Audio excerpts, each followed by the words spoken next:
People always say a picture's worth 1,000 words, but in my family, it was worth everything. And every time someone snapped a photo, I was the blurry edge, cropped out, erased, forgotten. I'm Zelene. For years, I kept Kimmon's wealth management from going under, but you wouldn't know it. Mom treated every day like a scene out of a prestige drama, lining up perfect smiles and angles. Dad was always lurking in the background, making sure everything looked polished and expensive. Our name appeared in every society magazine. People thought we had it made. And then there's Jillian, my little sister, the golden one. She could breathe and get applause. I was the one crunching numbers and cleaning up messes while everyone else sipped champagne. Sakura, my Shiba Inu, sat under my desk and just watched. She never barked. She just looked at me with those deep amber eyes, reminding me she saw me, really saw me, unlike the rest of my family. I spent years thinking that if I kept working, if I did enough, someone would finally invite me into the frame. But I wasn't their star.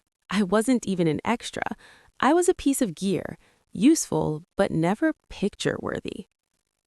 Turns out, my hard work wasn't a bridge. It was a blindfold. They never had to notice me as long as I kept everything running in the background.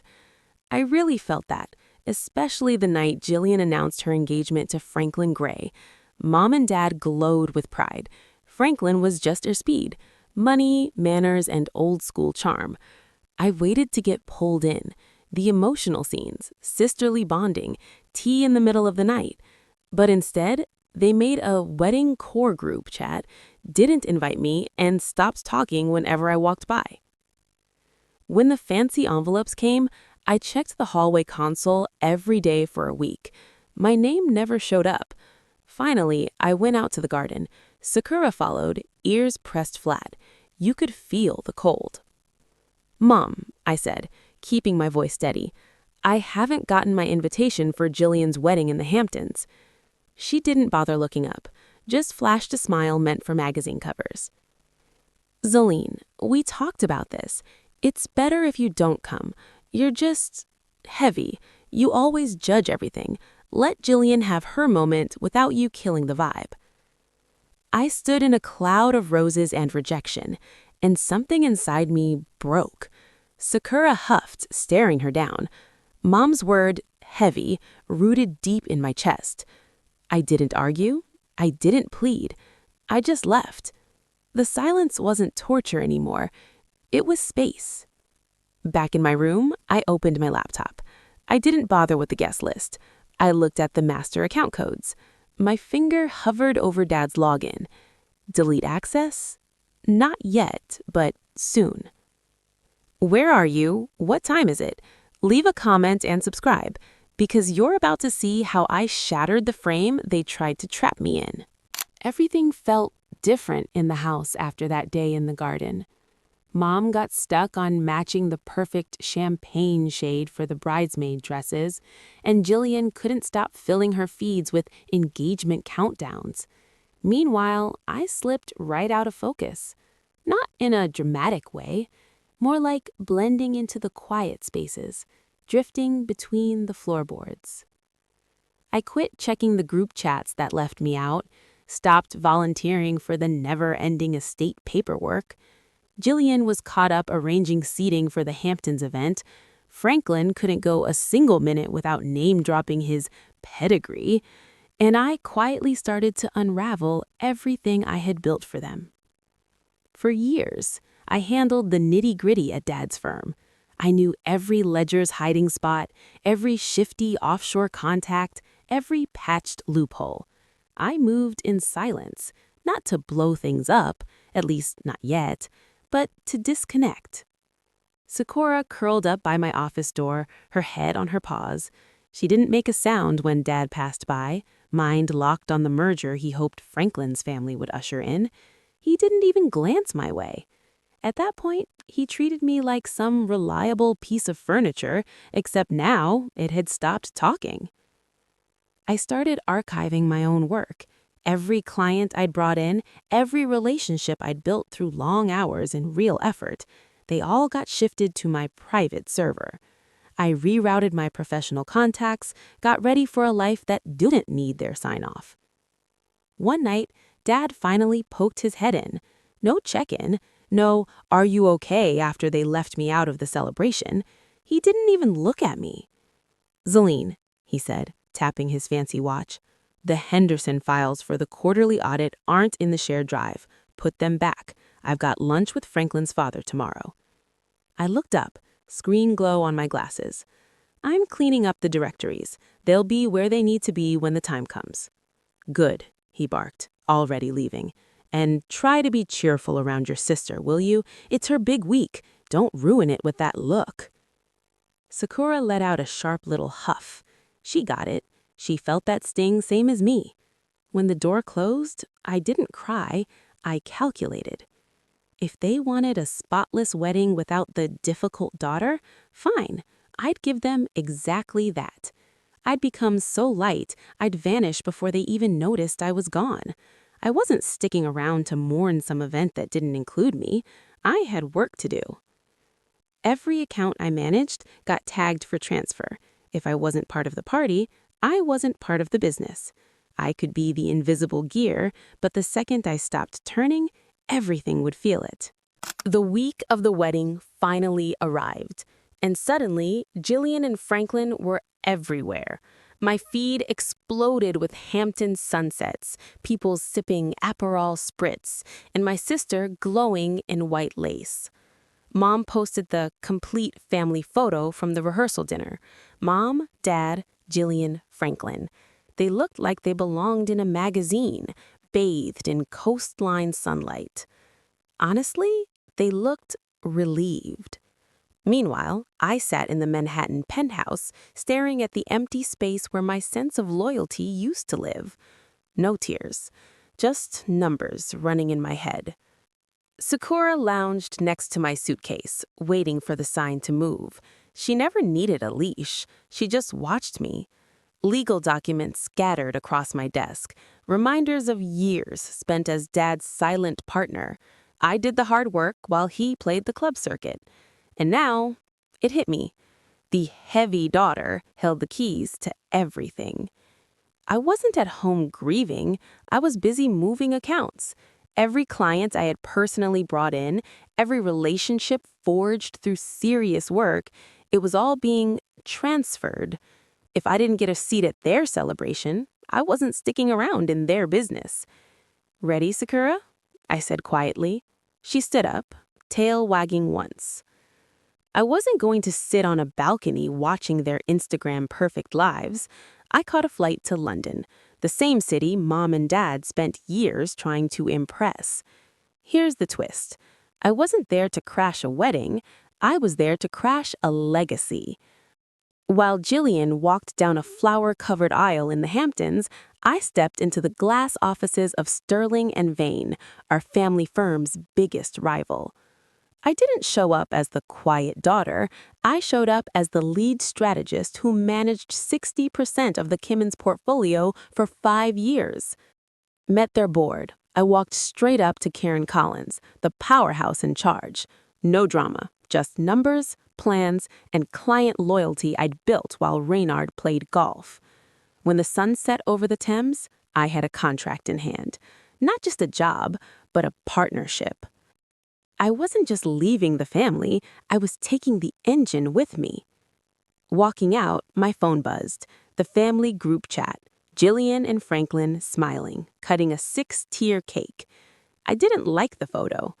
I left the chat. The Hamptons' wedding was done, but honestly, the real story is just getting started. Where are you? What time is it? Leave a comment and subscribe, because the frame isn't just shattered. It's gone. Jillian's Instagram was pure fantasy. Sunsets from the Hamptons, lace dresses, drinks that cost more than rent. But back at home, things were coming apart, no matter how carefully they tried to hide it. My phone buzzed while I was in my new office at Sterling and Vane. London's skyline was turning gold outside. Mom's name flashed on the screen. She hadn't called me since that whole heavy scene in the garden. She didn't start with an apology or even bother asking where I'd disappeared to. "Zelene," she said. Her voice was jittery, like she was trying to wrap herself in pearls and failing. "There's trouble with the firm's primary auditor. Your father, he's a mess. He can't find the transition files for the Henderson accounts. You always handled those." I leaned back, letting the city lights flicker and fill the room. Sakura, sprawled out over my silk rug, couldn't care less. The heavy daughter was suddenly everybody's lifeline. The irony stung. "He's been searching for hours," Mom went on, her voice thin and shaky. "Could you come by for an hour? Just fix it. It would be humiliating if the Grays found out we messed up." "Sorry, Mom, I can't," I said. My words were as crisp as the glass walls behind me. "Remember? My serious face ruined your vibe. It might cast another shadow tonight." She sucked in a breath. "Zelene, don't make this hard. We're family." "No, Mom, this is business," I told her, "and I'm working. Sterling and Vane doesn't fear my focus, they value it. I moved on." That pause afterwards, the silence, honestly, it was the most genuine thing she's ever offered. I could feel her realizing the house she built wasn't settled and the roof was about to cave in. I didn't end the call. I let her sit with that silence, and she finally hung up. Sakura blinked at me, slow, knowing, like she'd sensed everything shift. The wedding was old news, the honeymoon just beginning, but for Kinnon's wealth management, the lights were about to go out. Where are you? What time is it? Leave a comment and subscribe, because the audit has just begun. 2 weeks later, the Kimmons family's polished act didn't just crack, it completely fell apart. My assistant buzzed me, sounding a bit shaken. She said 2 people were insisting on seeing me. No appointment, all urgency. When my office doors swung open, it wasn't the glamorous couple I remembered. It was Mom and Dad, and honestly, they looked terrified. No designer outfits for a fancy party, just clothes that cost a fortune but couldn't hide the panic. The masks had slipped. Sakura got up from her rug, tail straight, watching them with this silent judgment that felt heavier than anything I could say. Dad didn't bother pretending to apologize. He tried to muster his old authority, his voice echoing through the quiet lobby of Sterling and Vane. "You've moved the Henderson account, Zelene, and the Miller Trust. That's family business. You've risked the firm's liquidity just because you're angry about a wedding invite." I stayed put, didn't so much as flinch. The silence in that room was thick, and for once, it belonged to me. I finally got up, standing behind my desk. The city skyline reflected off the polished wood, a reminder that this world wasn't theirs. "No, Dad," I said. I was steady. I wasn't about to let him bulldoze me. Those were my clients. I worked my ass off fixing your mistakes while you were out schmoozing. You always told me I didn't fit your idea of family. You told everyone I was the odd one out. So I just took the frame with me. Mom stepped forward, glancing around like she was trying to rate the decor. Her voice trembled. "Zelene, think about the scandal. People want to know why you're missing from the wedding pictures. It's embarrassing. The Grays are asking questions. It's humiliating." I met her eyes and gave her a smile, cold, small. "You were worried I'd ruin your perfect scene. Well, consider it fixed. You got the flawless family photo you always wanted, just -1. For once, they had nothing clever to say. They stood there, right in the heart of everything I'd built, looking like strangers. Sakura let out a single sharp huff, the only sound in the room, before curling back up. They finally realized the engine was gone. Now they were just passengers in a car that had flat out stopped. Where are you? What time is it? Leave a comment and subscribe because the gallery is officially closed. Even Jillian, the family's golden girl, couldn't avoid the shockwaves from my exit. A week after Mom and Dad left my office, my phone lit up with a FaceTime call. I hesitated. Sakura tilted her head, chin pressed to my knee. She shot me that look like, go on, answer, see what she wants. So I did. I expected some glamorous backdrop, Maldives beaches or Italian sunsets. Nope. Jillian was slumped at the kitchen table, mascara smeared, overhead lights turning her heartbreak into something harsh and obvious. I hadn't seen her cry like that since she was 10. "Zelene, everything's falling apart," she started. Her voice was shaky, torn between apology and jealousy. "Franklin's family, they're so cold. They only agreed to merge because they believed in our family image. They thought we were untouchable." I sat alone in my apartment, London outside, wine in hand. I felt nothing close to the victory I'd imagined, just this big, empty ache. She went on, panic rising. "Since you moved the accounts and the auditor started poking around, the deal's falling apart. Now they're calling Dad a fraud and treating me like a liability." "I didn't do this to you, Jillian," I said. I could barely get the words out. "I didn't yank anything away from you. I just stopped being your safety net." She flared at that. Classic Jillian. "You're the smart one. You were supposed to handle the ugly stuff. You were supposed to keep the firm running so we could finally have our moment." "So you could pretend I wasn't real," I cut in. "So the wedding would be picture perfect without your heavy sister ruining the view. Guess what? I'm not your background anymore. I get to have my own story, and it doesn't sound like your demands." She just stared, mouth opening and closing. You could see it, the realization that the pedestal where she stood wasn't gold after all. Sakura got up, patted over, sniffed at the screen with bored grace. Then she turned her back, call fully dismissed. "I have a meeting, Jillian," and I hung up. Pedestal gone, and this time I wasn't sticking around to catch her as she fell. Where are you? What time is it? Leave a comment and subscribe because the safety net has been cut. When I started hosting my own events in London, they couldn't have been any more different from those glittery, soulless galas Mom adored. No staged smiles for cameras, no obsessing over matching outfits just for the perfect Instagram shot. My place became something else entirely, a real meeting spot. People who actually got things done showed up. Industry insiders, creative minds with the rebellious streak, and those unlikely leaders you rarely saw but always heard about. While families like mine played dress up for the spotlight, I invited folks who didn't roll their eyes at my seriousness. They respected it. They said it made me grounded. Sakura floated through the crowd, quiet and steady. She'd just lean into the legs of CEOs or founders, humming her calm. Nobody thought my focus killed the vibe. They saw the value. Conversations there weren't about showing off. They connected people.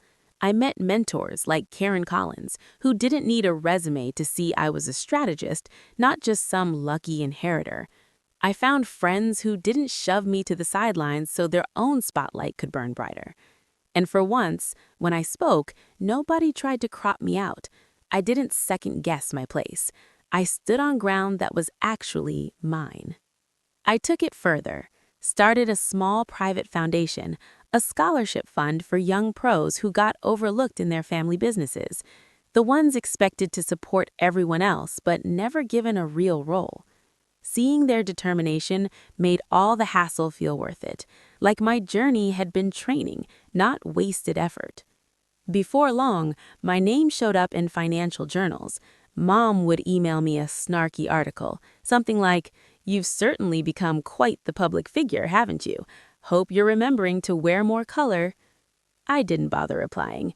Sakura snorted at the monitor, as if she could smell the desperation dripping in Mom's words. Those emails didn't sting anymore. I saw it clearly. They were still clinging to the old, airbrushed version of our family, while I was creating a legacy that needed zero approval. I wasn't waiting around for anyone to send me an invite now. I was the one organizing the guest list. Where are you? What time is it? Leave a comment and subscribe, because the frame isn't just full, it's finally balanced. 1 year after the wedding in the Hamptons, the Kimmons family was a completely different shape. The perfect facade hadn't just cracked, it had been systematically dismantled by the weight of its own emptiness. Without my invisible hand steadying the firm's foundations, the cracks I'd left behind became chasms. The sprawling family estate, the one with the garden where Mom told me I'd ruin the atmosphere, had been sold to cover the massive losses from the accounts I had moved to Sterling in vain. On Mom's social media feed, the glittering parade of galas had slowed to a trickle of forced throwbacks and filtered memories of better days. The high society friends who once crowded her frame had vanished the moment the Kimmons name stopped opening doors. I decided it was time. I sent out the invitation myself, not for a rented palace or a seaside tent, but for a private dinner at my home in London. When Mom and Dad walked in, followed by a subdued Jillian and a visibly agitated Franklin, the silence was heavy. But for the first time in my life, that weight wasn't mine to carry. Franklin looked particularly uncomfortable. He wasn't the rising star of the industry anymore. He was a junior partner in a firm that barely knew his name. Sakura met them at the door. She didn't bark, but she stood tall, her tail a proud plume, watching them enter my world. She was no longer the dog hiding under a desk. She was the guardian of the penthouse.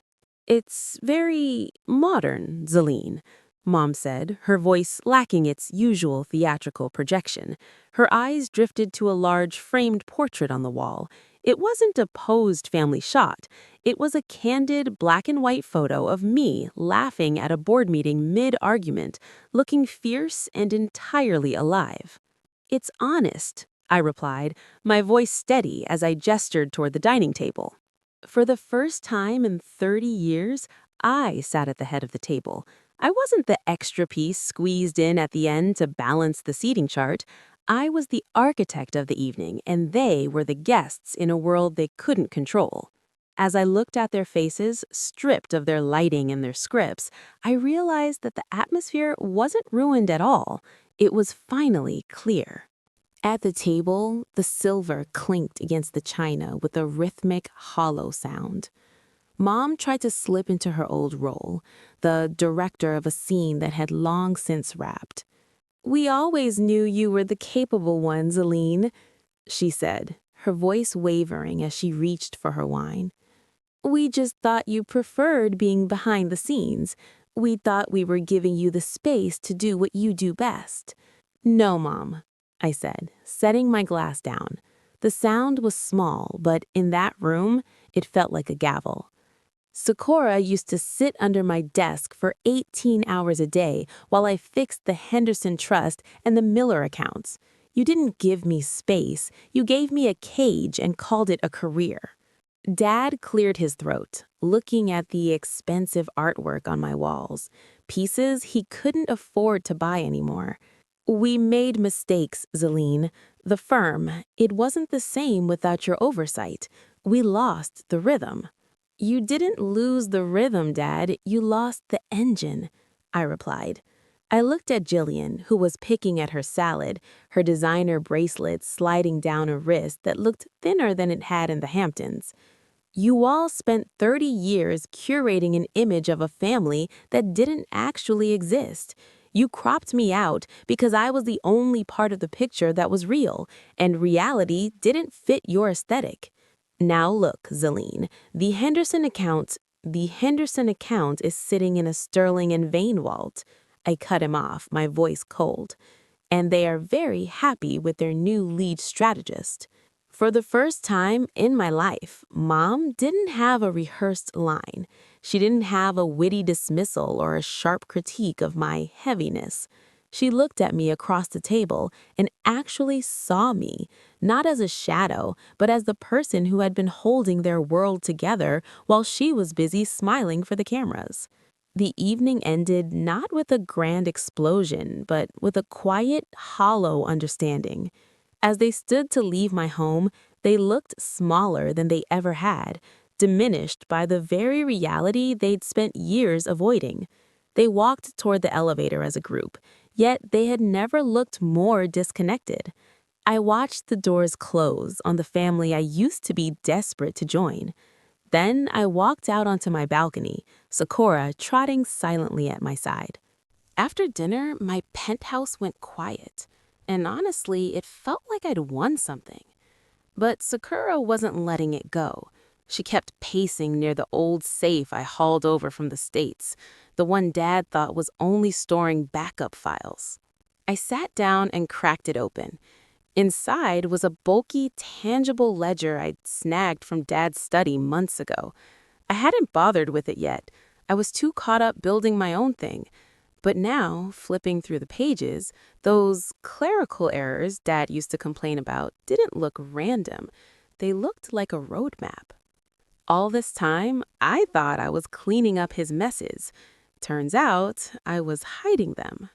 Page after page, I found transfers funneling to some offshore account I'd never heard of.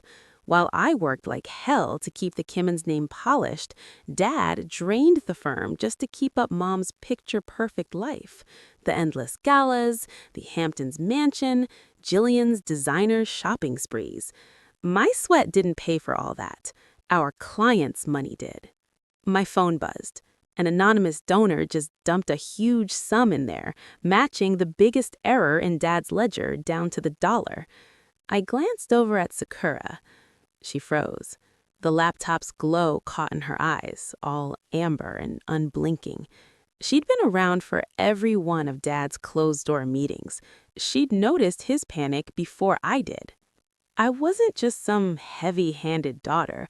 I'd been the accidental firewall, the buffer between my family and federal charges. The twist? Dad hadn't just been out playing golf. He was gambling with other people's money. And after I moved the Henderson account, the one he used to plug the holes, the whole pile of cards was wobbling. Not because of my so-called tantrum, but because he couldn't stop bleeding everyone dry. On my screen, the transfer button shone. I could send the evidence to auditors and blow this wide open tonight. Or I could wait, let them figure out that the girl they tried to crop out was the only thread holding their safety together. The next morning, the Manhattan air felt like ice, even through the double-paned glass of my office. I didn't call Dad. I didn't send an email. I sent a car to pick him up and bring him to the one place he couldn't hide. My turf. When he walked into the conference room at Sterling and Vane, he tried to carry himself with that old money swagger, but his expensive suit looked like it was wearing him. Sakura was already there, sitting like a statue at the head of the table. She didn't growl. She just stared at him with those unblinking amber eyes, a silent judge in a room full of glass. I didn't offer him coffee. I didn't offer him a seat. I just slid the black ledger across the polished oak table. "I found your clerical errors, Dad," I said, my voice as flat as a dial tone. "Only they aren't errors. They're a roadmap to a federal prison. You weren't just losing the rhythm. You were stealing the instruments." He reached for the book, his fingers trembling just enough to catch the light. He flipped a page, and I watched the color drain from his face, leaving him looking gray and hollow. "Celine, you don't understand. The lifestyle your mother wanted, the branding for Jillian, it cost more than the firm was bringing in. I was just smoothing things over until the Franklin Gray merger cleared." "You were using the Henderson Trust as a slush fund," I countered, leaning forward. "And when I moved that account to London, I didn't just take the engine, I took your shield. The auditors are going to find the hole where that money used to be in 48 hours. He looked at me, and for the first time, there was no authority left in his eyes, just desperation. You have to fix it. You're the only one who can reroute the digital trail. For the family, Zelene, for the name. For the name you cropped me out of? I asked. I stood up, and Sakura stood with me, her shoulder brushing my leg. The family that told me I was too heavy for a wedding photo? You didn't want me in the picture, Dad, so why are you asking me to save the frame now? I gave him one choice. I wouldn't go to the feds, but I wouldn't hide the truth either. I told him he had 24 hours to sign over the remaining Kimmons assets to the foundation I'd built for the people he'd stepped on to get ahead. If he did, I'd use my own partnership funds to bridge the Henderson gap and keep him out of a jumpsuit. If he didn't, I'd hit send on the email I already had drafted to the SEC. He looked at the ledger, then at the daughter he'd spent 30 years ignoring. He realized then that I wasn't the heavy one. I was the only one with enough gravity to keep his entire world from floating away into nothing. The fallout didn't stay within the glass walls of my office. By the time Dad made it back to the city, the air in their penthouse was already toxic. I didn't have to be there to see it. I saw it through Mom's frantic, unedited posts that she kept deleting minutes after hitting share. The aesthetic was dead. In its place was a woman realizing the pearls around her neck were bought with stolen trust. When I finally walked into their living room that evening, the lighting was all wrong. No ring lights, no golden hour, just the harsh yellow hum of the overheads. Mom was sitting on a white silk sofa that probably cost more than a year of my salary, staring at the black ledger I'd sent back with Dad. "He says you're blackmailing him, Zelene," she whispered, her voice cracking. She didn't look like the director of a prestige drama anymore. She looked like an extra who had forgotten her lines. "He says you're trying to destroy the Kimmons name because of a wedding invitation." I stood in the center of the room, Sakura at my side. My dog didn't sniff the expensive furniture. She just sat and watched Mom with a steady, clinical gaze. "I'm not destroying the name, Mom. I'm auditing it," I said, walking over and tapping the ledger. Dad didn't just smooth things over, he ran a Ponzi scheme with the Henderson accounts to pay for Jillian's flower arrangements and your vintage wine collection. The name was already destroyed.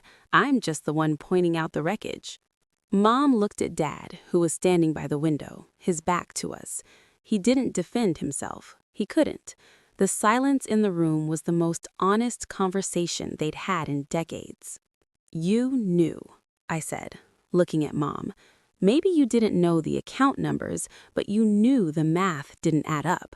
You just chose the filter that made it look pretty." "We did it for you girls, to give you a life of status, to make sure Jillian married well." "No," I countered, my voice low and dangerous. "You did it for the camera. You did it so people would look at your life and be jealous of a lie. And you cropped me out because I was the only one who actually looked at the balance sheets. I was the heavy one because I was the only one anchored to the truth." The perfect Kimmons marriage didn't end with a scream. It ended with Mom standing up, walking past Dad without a word, and locking herself in the master suite. Dad turned around, his face a map of defeat. He picked up a pen from the marble coffee table. He didn't look at me. He just signed the papers transferring every remaining asset to my foundation. He was signing away their lifestyle to save his skin. I took the papers and whistled for Sakura.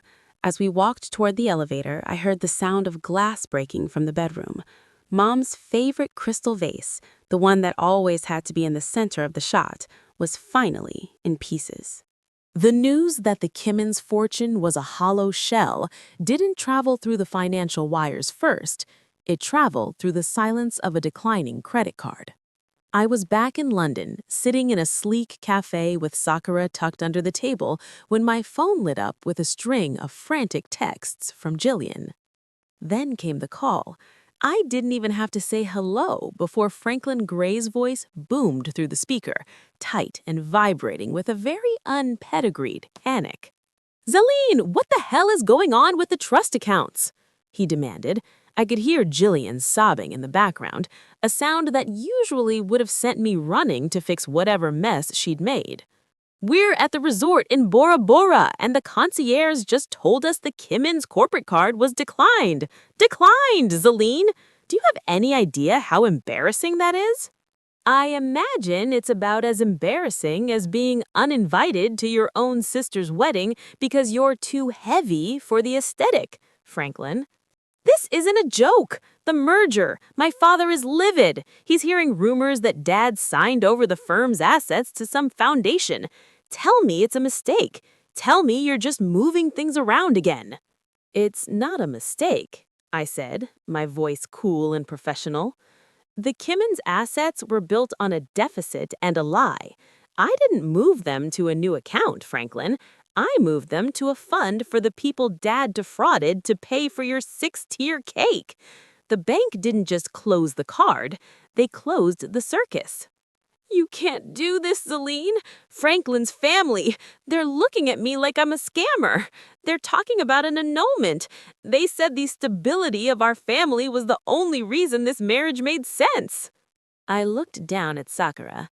She looked up at me, her ears swiveling toward the phone as if she could hear the crumbling of Jillian's fairy tale life. "If the only thing holding your marriage together was a bank balance that didn't exist, Jillian, then you didn't marry a man, you married a business deal," I said.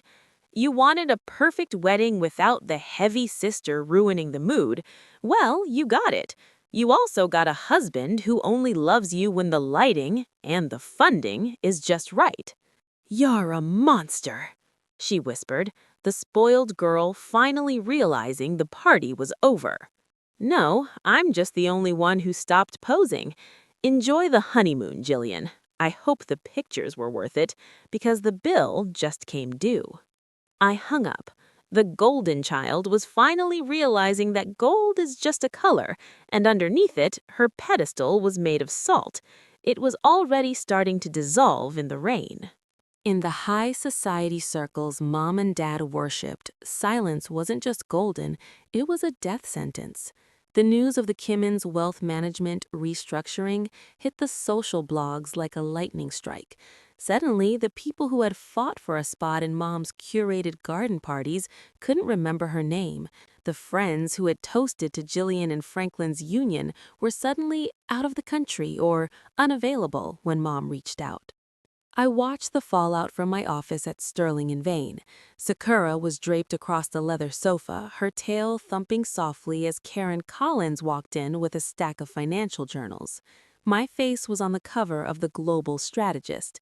The headline didn't mention my family. It just said, "Zelene, the woman who rebuilt a legacy from the ashes." "Your father's former clients are calling us in droves, Zelene," Karen said, her voice filled with a professional respect I'd never felt from my own blood. "They don't want the Kimmins' name. They want the mind that was actually protecting their money. You've become the most trusted name in the industry overnight." While I was being toasted as a powerhouse, the Kimmins' penthouse was being picked over by liquidators. I saw a grainy paparazzi shot of Mom leaving the building, hiding her face behind oversized sunglasses. She wasn't wearing pearls. She was wearing a look of pure, unadulterated shock.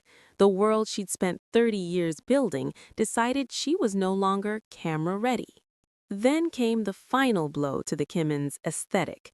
Franklin's family officially announced the annulment of his marriage to Jillian. They cited material misrepresentation of assets. In layman's terms, they realized the golden child was broke and they didn't want the heavy baggage of a scandal. My phone buzzed with a final desperate email from Dad. No business talk this time, no clerical errors. How did we lose everything so fast? I didn't type a long reply. I didn't even mention the ledger. I just sent back the photo Mom posted of the complete family at the rehearsal dinner, the one where I was missing. I attached a simple note. You didn't lose everything, Dad. You just lost the person who was holding the tripod. Without me, the picture was always going to fall over. I stood up and grabbed Sakura's leash. We walked through the office, past the analyst who now looked at me with genuine awe, and out into the crisp London air. I wasn't the background music anymore. I was the entire symphony. A year later, the name Kimmins was a case study in business schools on how not to run a firm. But the name Zelene was the new gold standard in London. I wasn't just a strategist anymore. I was a founder. I decided to host a gala of my own, not to show off, but to celebrate the launch of the Sakura Foundation's new headquarters. The room was filled with the people who had actually stood by me, Karen Collins, my new partners, and the young protégés I was now mentoring. There were no ring lights, no forced color schemes, just the natural, warm glow of a room full of people who actually worked for a living. I was standing near the balcony, looking out at the Thames, when the doors opened. Mom and Dad walked in. They hadn't been invited, but my security knew better than to make a scene. They looked older. Mom's hair was a slightly different shade, less salon perfect, and Dad's suit was one I recognized from 5 seasons ago. They stood at the edge of the room, looking at the life I had built without a single clerical error or a stolen dollar. They looked at the photos on the walls, not of them, but of the clients we had saved and the students we were putting through school. I didn't walk over to them. I didn't need their validation anymore. But then, Sakura did something she had never done in all those years in the Kimmins household. She trotted across the marble floor, her tail held high and proud. She stopped right in front of Mom and Dad. For a second, Mom reached down, her hand trembling, probably expecting the dog to nuzzle her for old time's sake. But Sakura didn't nuzzle. She didn't bark. She simply sat down, looked them both directly in the eye with that heavy, amber judgment, and then, with a very deliberate, quiet huff, she turned her back on them. She walked straight back to my side and sat firmly against my leg, looking up at me as if to say, "The audit is complete." The room went silent for a beat. Mom's face crumpled. She finally realized that even the dog knew who the heavy ones were now. They weren't part of the picture anymore. They were just the background noise I had finally learned to mute. I raised my glass to the room, to the serious ones, the invisible ones, and the ones who were tired of holding the tripod. "To the truth," I said, my voice echoing with a clarity that didn't need a filter. "It's a lot lighter than a lie." I looked down at Sakura and scratched her behind the ears. The frame was finally perfect, and for the first time in 15 chapters, I wasn't the one taking the photo. I was exactly where I belonged, in the center of it.